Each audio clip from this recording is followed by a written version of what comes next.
अल्लाह के रसूल उस यहूदी बच्चे को देखने के लिए गए। वो बच्चा आखिरी सांसें ले रहा था, ऐसे हिचकियां ले रहा था, 12 साल का बच्चा। आप उसके सिरहाने पर बैठ गए। उस बच्चे ने अल्लाह के नबी को देखा, मुस्कुरा दिया, फिर अपने बाप की तरफ देखा और अपने बाप से ऐसे इशारा करने लगा। यानी यही हैं वो जिनके बारे में मैं कहता था कि मैं इन पर इस्लाम लाऊं, कलमा पढ़ लूं, मुसलमान हो जाऊं, और आप मना करते थे। बाप ने देखा कि मेरा बेटा आखिरी वक्त भी मुहम्मदुर रसूलुल्लाह को देख रहा है और मेरे बच्चे की तमन्ना यही है कि मैं मुहम्मदुर रसूलुल्लाह पर ईमान ले आऊं। तो बाप ने अपने बेटे से खुशी खुशी इजाजत दे दी, बेटे अब तक मैं तुम्हें रोकता था, आज मैं नहीं रोकूंगा, तुम अबुल कासिम की बात मान लो, जाओ तुम कलमा पढ़ लो, तुम मुहम्मदुर रसूलुल्लाह सल्लल्लाहु अलैहि वसल्लम के रब पर ईमान लाना चाहते थे, इस्लाम को मानना चाहते थे, मान लो। अते अबुल कासिम, जाओ तुम अबुल कासिम की इताअत करो, वो जो कहें वही काम करो।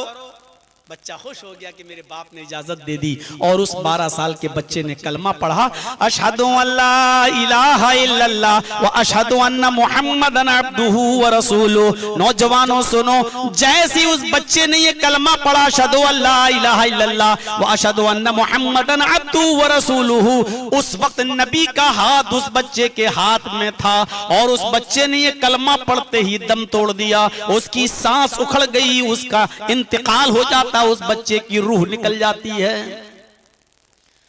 अल्लाह के नबी सल्लल्लाहु अलैहि वसल्लम को जब इल्म हुआ कि ये बच्चा मर चुका है, इस बच्चे की रूह निकल चुकी है, तो आपके आंखों में आंसू आ गए और खड़े होकर आपने जो जुमले अदा किए वो जुमले इमाम बुखारी नकल करते हैं। बुखारी के अंदर अल्लाह के नबी सल्लल्लाहु अलैहि वसल्लम की जबान से जुमला निकला, अल्हम्दुलिल्लाहिल्लज़ी अनक़ज़हु अनिन नार।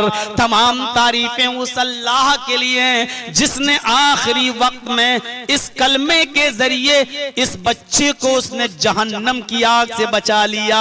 अल्हम्दुलिल्लाहिल्लज़ी अनक़ज़हु अनिन नार। तमाम तारीफें उस अल्लाह के लिए जिसने इस बच्चे को जहन्नम में जलने से बचा लिया। उस बच्चे ने 12 साल तक ईमान कबूल नहीं किया। अरब के अंदर 9 साल के और 8 साल के लड़के और लड़कियां बालिग हो जाते थे। ये लड़का 12 साल का था, बालिग हो चुका था। हजरत आयशा 6 साल की उम्र में निकाह होता है और 9 साल की थी, बालिग हो चुकी थी। और जब बालिगा हुई तो उनके बाप अबू बकर ने उनकी रुखसती कर दी। तो ये कहना कि 12 साल का बच्चा तो नाबालिग होता नहीं, अरब के अंदर 9-10 साल के बच्चे भी बालिग हो जाया करते थे। लिहाजा ये यहूदी बच्चा बालिग था और 12 साल से ऊपर इसकी उम्र थी। अल्लाह के नबी फरमाते हैं अगर ये इस कलमे को पढ़ने से पहले मर जाता तो जहन्नम में जाता, लेकिन अल्लाह का शुक्र है कि उसने इस कलमे को पढ़ा और अल्लाह ने उसको जहन्नम से बचा लिया। एक नमाज नहीं पढ़ी, एक रोजा नहीं रखा, एक भी इबादत नहीं की और कलमा पढ़ते ही इंतकाल हो गया। कहां गया? जन्नत में। मेरे भाइयों, अंदाजा लगा रहे हैं ये कलमा कितना अहमियत रखता है। ईमान का सबसे बड़ा दर्जा है ला इलाहा इल्लल्लाह, सबसे अफजल दर्जे का ईमान है। इस कलमे को उसके तकाज़ों के साथ पढ़ना और पूरा करना, उसके मुतालबात को। अच्छा, इस बच्चे ने तो एक भी नमाज नहीं पढ़ी और कहां गया? जन्नत में। अब इसके बरअक्स एक दूसरा वाकया सुनाता हूं जो बिल्कुल इसके उल्टा है। आप लोग बीच में बैठ जाते हैं, फिर पेशाब करने के लिए उठने लगते हैं। मैंने आपके सामने कुरान करीम की एक आयत का टुकड़ा तिलावत किया है जिसमें अल्लाह रब्बुल आलमीन ने अहले ईमान को एक खुशखबरी सुनाई है। उनको ये बताया है कि जो ईमान लाए और जिन्होंने अमले स्वालेह किए, जो ईमान लाए और जिन्होंने अमले स्वालेह किए, नेक आमाल किए, उनके लिए अल्लाह ताला के पास कभी खत्म न होने वाला अज्र है। ऐसा इनाम है, ऐसा बदला है जो कभी खत्म नहीं होगा। ये बहुत बड़ी बशारत है उन लोगों के लिए जो ईमान लाए और जिन्होंने अमले स्वालेह किए। ईमान की अहमियत,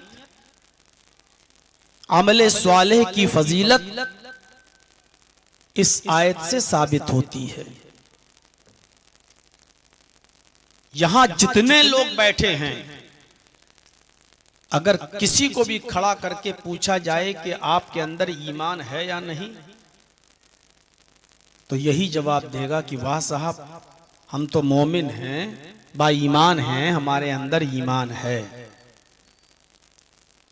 लेकिन ईमान कहते किसे हैं? और जिस चीज का नाम ईमान है वो हमारे अंदर है या नहीं, ये हर मुसलमान को गौर करना चाहिए। दूसरी चीज है अमले स्वालेह।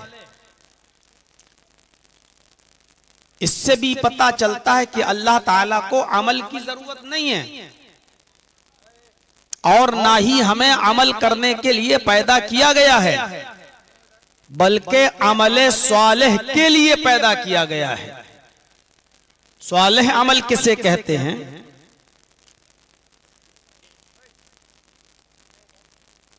यहां रखवा दूं, उसको यहां रख दीजिए भाई, पीछे जो बैठे हैं उनको डिस्टर्ब तो होगा ही ना। अब आप उसको ऐसी जगह रखेंगे जो इसके पीछे बैठा उसको नहीं दिखाई देंगे तो डिस्टर्ब तो करेगा।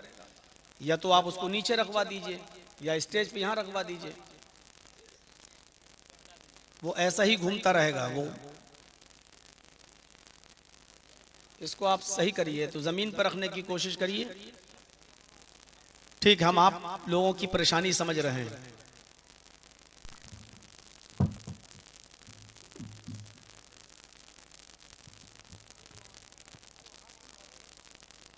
आप लोग ज्यादा उठा बैठी मत कीजिए चैनल वालों, हम चैनल इसलिए बंद अब करवा रहे हैं सब। एक बार कर लीजिए सेट। आप थोड़ा साइड हो जाइए, उसको नीचे रख लेने दीजिए। अभी बुढ़ापा नहीं आया कि टेक लगा के बैठ रहे हो। ये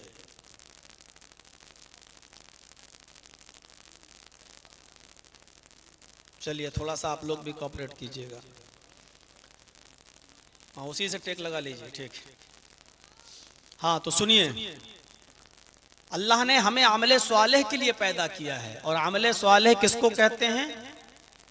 जो खालिसतन अल्लाह के लिए किया जाए, जिसमें कोई चीज भी रिया और नमूद के तौर पर ना हो, दिखावे के लिए ना हो। मसलन नमाज अल्लाह के लिए हो। ऐसा ना हो कि हम पूरे हफ्ते मस्जिद से गायब और जुमे के दिन पहली सफ में बैठे हैं, सऊदी अरब का रुमाल डालकर, जन्नतुल फिरदौस खुशबू लगाकर, और पूछा जाए कि पूरे हफ्ते तो आप मस्जिद में देखे नहीं, जुमे के दिन सबसे पहले आ गए हो, तो उसका जवाब ये हो, अरे मौलाना, अगर जुमे की भी नमाज नहीं पढ़ेंगे तो गांव वाले क्या कहेंगे। इसका मतलब यह है कि आप जुमे की भी नमाज पढ़ रहे हैं तो सिर्फ गांव वालों के दिखाने के लिए। ये अमल नहीं है, अमले स्वाले नहीं। अमल तो है लेकिन अमले स्वाले नहीं है। कुर्बानी का बकरा लाए, उसकी फोटो खींची, फेसबुक पे डाल दिया, व्हाट्सएप पे डाल दिया, लोग कह रहे हैं माशाअल्लाह कितना अच्छा बकरा, कितने का लाए आपने? 25,000, 30,000। अब आप उसकी नुमाइश कर रहे हैं, ले लेकर उसको टहला रहे हैं और पूरे गांव को दिखा रहे हैं कि देखो माशाअल्लाह मैं 50,000 का बकरा लाया हूं। आप कुर्बानी कर रहे हैं, ये अमल तो है आपका, लेकिन अमल स्वालेह नहीं है। तो दो चीजें, इल्लल्लज़ीना आमनू व अमिलुस स्वालिहात, जो ईमान लाए और जिन्होंने अमल स्वालेह किए, नेक और अच्छे अमल किए, उनके लिए अल्लाह के पास ऐसा अज्र है, इतना बड़ा इनाम है जो कभी खत्म नहीं होगा। फलहुम अज्रुन गैरु ममनून, कभी खत्म न होने वाला अज्र है। ईमान की बहुत सी शाखाएं हैं। अल्लाह के नबी सल्लल्लाहु अलैहि वसल्लम ने ईमान की 70 से ज्यादा शाखाओं का जिक्र किया है, लेकिन मैं अपनी इस तकरीर में, आज के इस खिताब में, ईमान की उन 72 और 73, 75, 70 से ज्यादा शाखाओं का जिक्र मैं नहीं कर सकता। ये पॉसिबल नहीं है, ये मुमकिन नहीं है। मैं ईमान की सिर्फ 3 ब्रांचेस का, ईमान की सिर्फ 3 शाखों का जिक्र करूंगा और उन्हीं 3 शाखों पर मुश्तमिल मेरी ये तकरीर होगी। ये 3 चीजें हमें और आपको आज के इस खिताब में समझना है। ये 3 चीजें जो ईमान का हिस्सा हैं, ये 3 चीजें आप जहन में बिठाइएगा। अल्लाह के नबी ने फरमाया, अल ईमानु बिज़उन व सबऊन शुअबतन, ईमान की 70 से ज्यादा ब्रांचेस हैं, ईमान की 70 से ज्यादा शाखाएं हैं, लेकिन 3 शाखाओं का जिक्र इस हदीस में किया है अल्लाह के नबी ने। और उन 3 ब्रांचेस में सबसे अफजल शाख जो बताई है वो सुनिए क्या है। फ़अफ़ज़लुहा क़ौलु ला इलाहा इल्लल्लाह। ये 3 चीजें याद रखिएगा, बहुत ज्यादा चीजें नहीं है, 3 चीजें, और हमें उम्मीद है कि आप याद रखेंगे। मैं ये 3 चीजें किसी को भी खड़ा करके पूछ सकता हूं कि मैंने ये 3 चीजें क्या बताई हैं। याद रखिएगा, मैं किसी को भी खड़ा करके पूछ सकता हूं ये 3 चीजें क्या हैं। पहले 3 चीजें सुन लीजिए। पहली चीज जो सबसे अफजल है, क़ौलु ला इलाहा इल्लल्लाह, अपनी जबान से ला इलाहा इल्लल्लाह का इकरार, ला इलाहा इल्लल्लाह कहना, ला इलाहा इल्लल्लाह को मानना, ये पहली चीज। दूसरी चीज वह अदनाहा, सबसे निचले दर्जे का, सबसे कमजोर दर्जे का ईमान का जो ब्रांच है, जो शाख है, वो क्या है। ये तो सबसे अफजल हो गई, सबसे बेहतर। दूसरे नंबर पर अल्लाह के नबी ने जो बताया वो अदनाहा, सबसे निचला ईमान का हिस्सा बताया है, ईमान की ब्रांच बताई है, वो क्या है।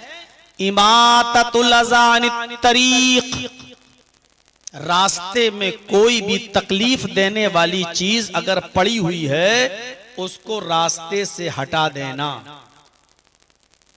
रास्ते में पत्थर पड़ा है, उसको हटा देना। रास्ते में कांटा पड़ा है, उसको हटा देना। रास्ते में केले का छिलका पड़ा है, उसको हटा देना।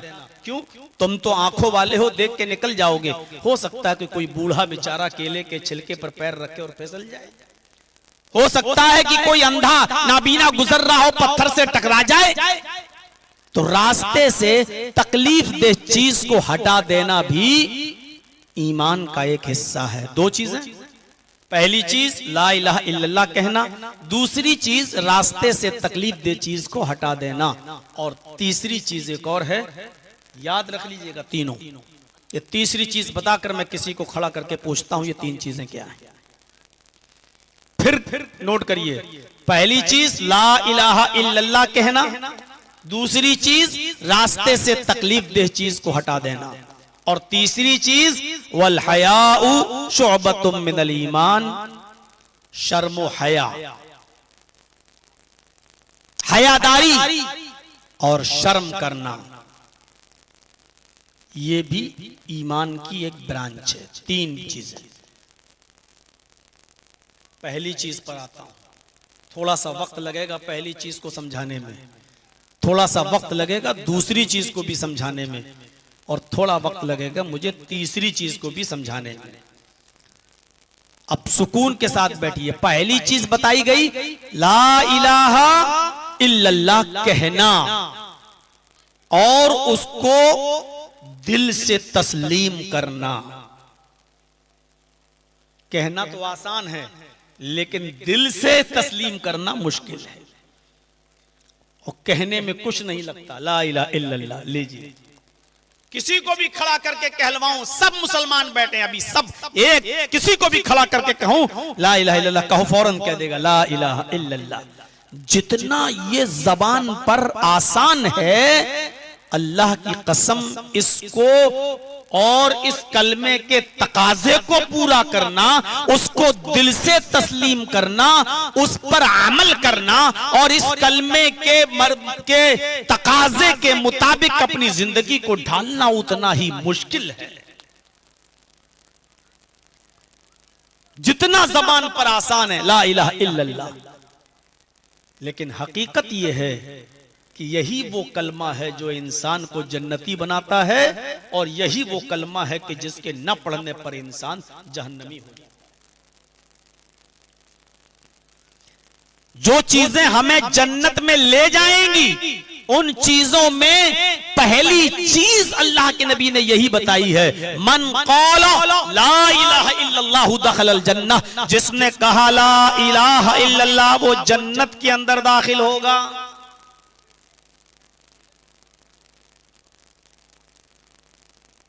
मन काना आखिरु कलामिही ला इलाहा इल्लल्लाहु दखलल जन्नह, मरते वक्त आखिरी जुमला जिसकी जबान से ला इलाहा इल्लल्लाह निकला और ला इलाहा इल्लल्लाह कहते कहते वो मर गया, उसकी जबान से आखिरी वर्ड, आखिरी लफ्ज ला इलाहा इल्लल्लाह निकला, तो यह आदमी जन्नत के अंदर जाएगा।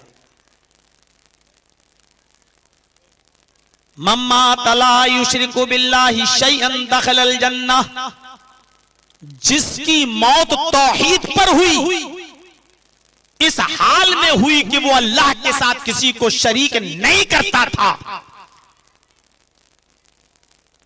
किसी के सामने सजदा नहीं करता था, किसी के सामने अपना दामन फैलाकर भीख नहीं मांगता था, बेटा बेटी अल्लाह से मांगता था, सजदा अल्लाह से के सामने करता था, दुआएं अल्लाह से मांगता था, इबादतें अल्लाह के लिए करता था। वो न किसी कब्र के सामने झुका, न हजर के सामने झुका, न पत्थर के सामने झुका, उसने अपनी पेशानी अपने रब के सामने झुकाई और उसी पर उसका इंतकाल हुआ। किसी के साथ शिर्क नहीं करता था, अल्लाह को शरीक नहीं ठहराता, अल्लाह के साथ किसी को शरीक नहीं ठहराता था, वो जन्नत में जाएगा। ये है ला इलाहा इल्लल्लाह का पावर। ये कलमा इंसान को जन्नती बना देता है। 80 साल का बूढ़ा आदमी शिर्क करता रहा, कुफ्र करता रहा, गालियां देता रहा, शराब पीता रहा, जुआ खेलता रहा, जिनाकारी करता रहा, यारी करता रहा, मक्कारी करता रहा। 80 साल की उम्र में मरने से पहले उसको अल्लाह ने हिदायत दे दी और मरने से पहले उसको ये कलमा नसीब हो गया, कुफ्र छोड़ दिया, दायरे इस्लाम में दाखिल हो गया और उसने मरने से पहले ये कलमा पढ़ लिया, अशहदु अल्ला इलाहा इल्लल्लाह व अशहदु अन्ना मुहम्मदन अब्दुहु व रसूलुहु। उसने ला इलाहा इल्लल्लाह मुहम्मदुर रसूलुल्लाह पढ़ लिया। ये आदमी कहाँ जाएगा? जन्नती है, क्योंकि उसने मरने से पहले कलमा पढ़कर अपने गुनाह खत्म करा लिए, माफ करा लिए। अभी अगर कलमा पढ़ने से पहले मर जाता तो जहन्नम में जाता, लेकिन कलमा पढ़ लिया और पढ़ने के बाद इसको मौत आ गई, ये जन्नती। ये एक कलमा जिसके न पढ़ने पर ये जहन्नमी था और अभी पढ़ा, इस्लाम लाया और इस्लाम लाते ही इसको मौत आ गई, जन्नत में चला गया। इसीलिए अल्लाह के रसूल ने फरमाया कि किसी मुसलमान का कत्ल किसी मुसलमान के लिए हलाल नहीं है।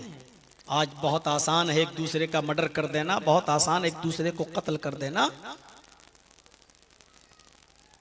ला यहिल्लु दम इम्रिइन मुस्लिमिन यशहदु अल्ला इलाहा इल्लल्लाह व अन्नी रसूलुल्लाह इल्ला बिइहदा सलास। सुनिए, अल्लाह के नबी फरमाते हैं किसी मुसलमान का खून हलाल नहीं है जो कलमा पढ़ता हो अशहदु अल्ला इलाहा इल्लल्लाह व अन्ना मुहम्मदर रसूलुल्लाह, जो इस बात की गवाही देता हो कि अल्लाह के अलावा कोई माबूद नहीं और मोहम्मद अल्लाह के रसूल हैं, ऐसे मुसलमान का कत्ल करना, ऐसे मुसलमान का खून बहाना हलाल नहीं है किसी के लिए, इल्ला बिइहदा सलास। हाँ, जब तक वो ये 3 गुनाह न कर ले, 3 में से कोई एक। अब ये सोचिए कि हम मुसलमान हैं, इन 3 कामों में से कोई एक बुरा काम तो नहीं किया हमने। ये चीज आज हम बता रहे हैं आपको। अगर इन 3 कामों में से कोई एक काम अगर कोई कर रहा है या किया है तो फिर इस आदमी का कत्ल जायज होगा, चाहे वो मुसलमान ही क्यों ना हो, वो कलमा ही क्यों ना पढ़ता हो, इस आदमी का कत्ल जायज होगा। जहां इस्लामी हुकूमत होगी इस आदमी को कत्ल किया जाएगा। कौन सा गुनाह है वो? सुनिए, अस्सय्यिबुज़्ज़ानी, पहला शख्स शादीशुदा मर्द जो जिना करता है। रजाकार लोग इन बच्चों पर जरा नजर रखें, यहां से आवाज आएगी हम डिस्टर्ब होंगे। जाओ बेटा जलेबी खाओ, बहुत बड़ा मेला लगा हुआ है जलसे में। डिस्टर्ब ये लोग ना करें। यहाँ देखिए हम इसलिए आगे आ गए ताकि लोगों को भी दिखे। ये भूत का चेहरा बना के लाए हैं, ये बाप यही सिखा रहे हैं कि चेहरे पे देखो कैसा, यही सब सीख के आते हैं।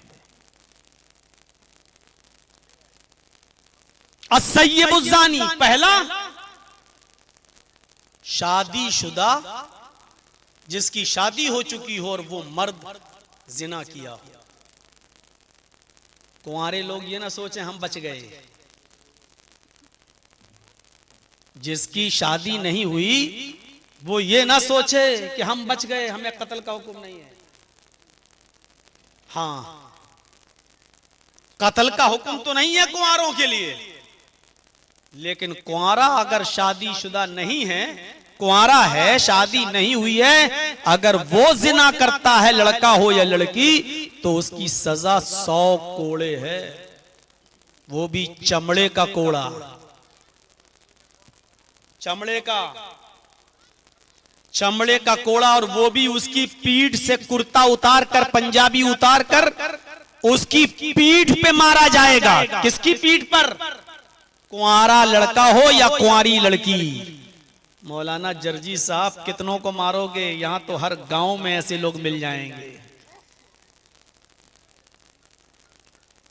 मुझे इस बात की जानकारी है, 26 साल से जलसे कर रहा हूं, 26 साल से बिहार में, झारखंड में, बंगाल में,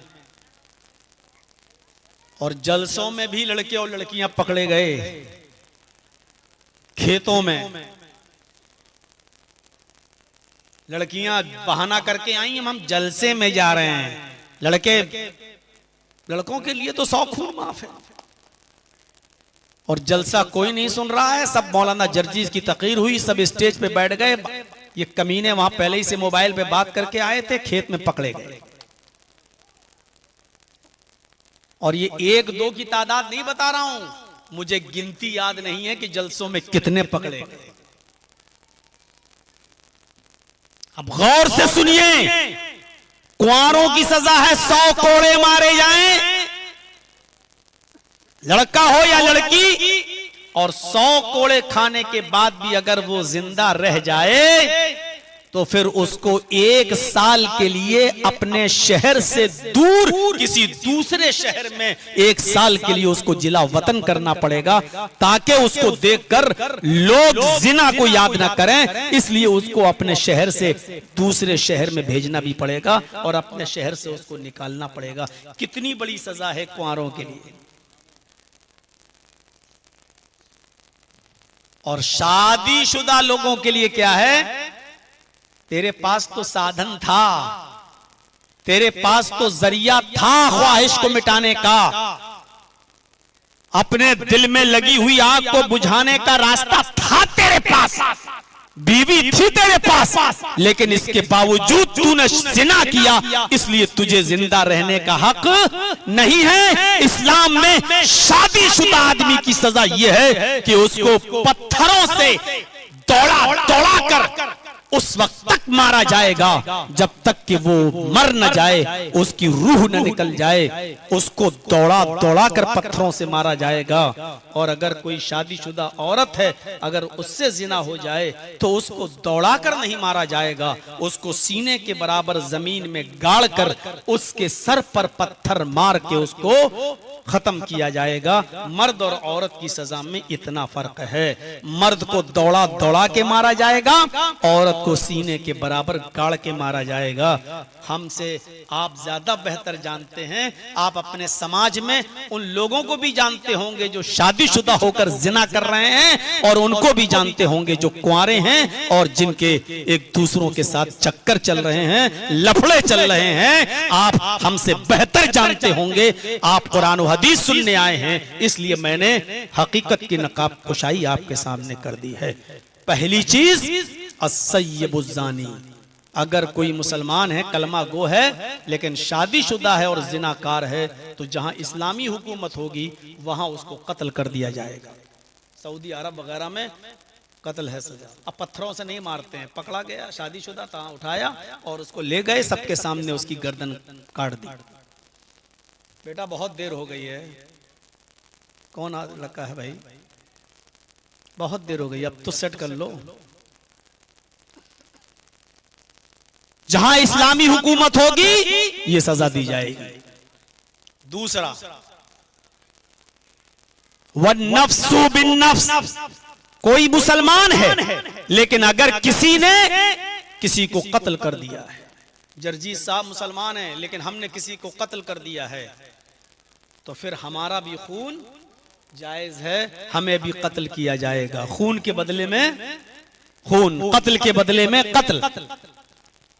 दूसरा और तीसरा, हमारी मां बहनें जरा गौर से सुने, अगर अपने कपड़े दिखाकर और अपनी चूड़ियां दिखाकर फुर्सत मिल गई हो तो, अपनी लिपस्टिक और अपनी क्रीम पाउडर एक दूसरे को दिखाने के बाद अगर फुर्सत मिल गई हो तो इस तीसरे जुमले को सुने, वत्तारिकु लिदीनिही, कोई शख्स मुसलमान है, दीन छोड़कर दूसरा धर्म इख्तियार कर लेता है, इस्लाम छोड़कर काफिर हो जाता है, तो दीन को छोड़कर कोई दूसरा धर्म कबूल करने वाला, दूसरा मजहब कबूल करने वाला, इसको भी दुनिया में जिंदा रहने का हक नहीं है, उसको भी जहां इस्लामी हुकूमत होगी कत्ल कर दिया जाएगा। इस्लाम के अंदर जबरदस्ती नहीं है, आप हिंदू हैं रहिए, ईसाई हैं रहिए, यहूदी हैं रहिए, जैनी हैं रहिए, सिख हैं रहिए, कोई बात नहीं, जबरदस्ती हम आपको मुसलमान नहीं कर रहे हैं। लेकिन अगर आप इस्लाम ला चुके हैं, अगर आप मुसलमान हो चुके हैं, आपने पहले गौर कर लिया और अच्छी तरीके से इस्लाम की खूबियों को देखकर और समझकर आप इस्लाम ले आए, तो फिर इस्लाम लाने के बाद अब इस्लाम को छोड़कर इस्लाम से पलटना जायज नहीं है। इस्लाम से पलटोगे तो उसकी सजा है कि उसको कत्ल कर दिया जाएगा। इस्लाम को छोड़ने वाले की सजा क्या है कि उसको इस दुनिया में जिंदा रहने का हक नहीं है। जो लड़कियां गैर मुस्लिम लड़कों के साथ भागकर शादियां कर रही हैं, मंदिरों में सिंदूर लगाकर शादियां कर रही हैं, या गैर मुस्लिम बनकर शादियां करके उनके घरों में जा रही हैं, इस्लाम छोड़ रही हैं, उनकी सजा इस्लाम में यही है। हम हिंदुस्तान में नहीं कह रहे हैं, हिंदुस्तान की बात नहीं कर रहे हैं, उनकी सजा इस्लाम में यही है कि उनको इस दुनिया में जिंदा रहने का हक नहीं है। अगर इस्लाम होता और इस्लामी हुकूमत होती तो ऐसी लड़कियों को कत्ल कर दिया जाता और जर्रा बराबर उनके साथ रियायत नहीं की जाती है। दीन छोड़कर कोई दूसरा धर्म अपनाना ये सजा है इसकी कि उसको कत्ल कर दिया जाए, चाहे वो लड़का हो या लड़की, चाहे वो मर्द हो या औरत। अगर उसने इस्लाम छोड़ा और कोई दूसरा दीन में चला गया तो उस मुर्तद की सजा भी यही है कि उसको कत्ल कर दिया जाए। ये तीन चीजों में से कोई एक चीज अगर किसी के अंदर पाई जा रही है तो उसको कत्ल कर दिया जाएगा। पूछें किसी से कौन कौन सी तीन चीजें हैं? जिसकी गर्दन झुकी होगी उसी को खड़ा करूंगा सबसे पहले। अब सबकी उड़ गई।